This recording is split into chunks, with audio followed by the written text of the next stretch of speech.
kami matutulog dahil mababa daw yung calcium ko.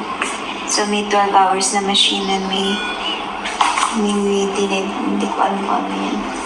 Ngayon na I'm still recovering, hindi pa 100% okay. And gusto ko din mag-thank you sa lahat ng work ko na pumayag na mag-reschedule and all. And also, of course, sa lahat ng nag-message and nag-pray for me. Thank you so much, guys. I think malaking parte talaga kayo kung bakit ako gumaling. Thank you to everyone. Thank you also to all of the nurses, to all of the doctors.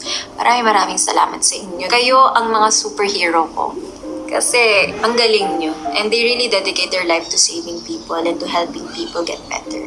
And I know a lot of people hindi naman nila na-afford yung hospital and yung medicine and all. And that's why ginawa